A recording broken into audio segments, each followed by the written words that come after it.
மத்தேயு எழுதின சுவிசேஷம் 3வது அதிகாரம். அந்நாட்களில் யோவான் ஸ்நானன் யூதேயாவின் வனாந்தரத்தில் வந்து, மனம் திரும்புங்கள், பரலோக ராஜ்யம் சமீபித்திருக்கிறது என்று பிரசங்கம் பண்ணினான்.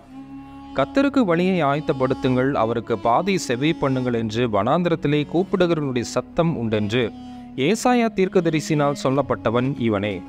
இந்த யோவான் ஒட்டக மயிர் உடை தெரித்து தன் அறையில் வார்க்கச்சை கட்டி கொண்டிருந்தான். வெட்டுக்கிளியும் காட்டுத்தேனும் அவனுக்கு ஆகாரமாய் இருந்தது. அப்பொழுது எருசலேம் நகரத்தாரும் யூதேயா தேசத்தார் அனைவரும் யோர்தானுக்கு அடுத்த சுற்றுப்புறத்தார் யாவரும் அவனிடத்தில் போய் தங்கள் பாவங்களை அறிக்கையிட்டு யோர்தான் நதியில் அவனால் ஞானஸ்நானம் பெற்றார்கள். பரிசேயரிலும் சதுசேயரிலும் அநேகர் தன்னிடத்தில் ஞானஸ்நானம் பெறும்படி வருகிறதை அவன் கண்டு, விரியன் பாம்பு குட்டிகளே, வருங்கோபத்துக்கு தப்பித்துக் கொள்ள உங்களுக்கு வழிகாட்டினவர் யார்? மனம் திரும்புதலுக்கேற்ற கனிகளை கொடுங்கள். ஆபிரகாம் எங்களுக்கு தகப்பன் என்று உங்களுக்குள்ளே சொல்லிக்கொள்ள நினையாதிருங்கள்.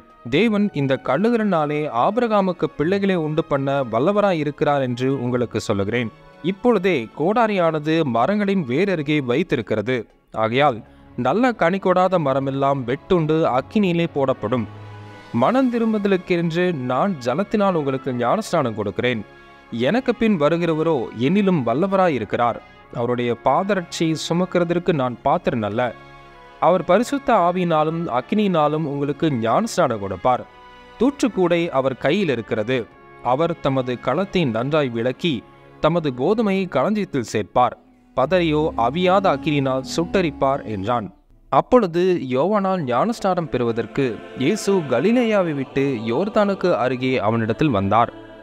யோவான் அவருக்கு தடை செய்து, நான் உம்மாலே ஞானஸ்நானம் பெற வேண்டியதாயிருக்க நீர் என்னிடத்தில் வரலாமா என்றான். இயேசு அவனுக்கு பிரதியுத்தரமாக, இப்பொழுது இடம் கொடு, இப்படி எல்லா நீதியும் நிறைவேற்றுவது நமக்கு ஏற்றதாய் இருக்கிறது என்றார். அப்பொழுது அவருக்கு இடம் கொடுத்தான்.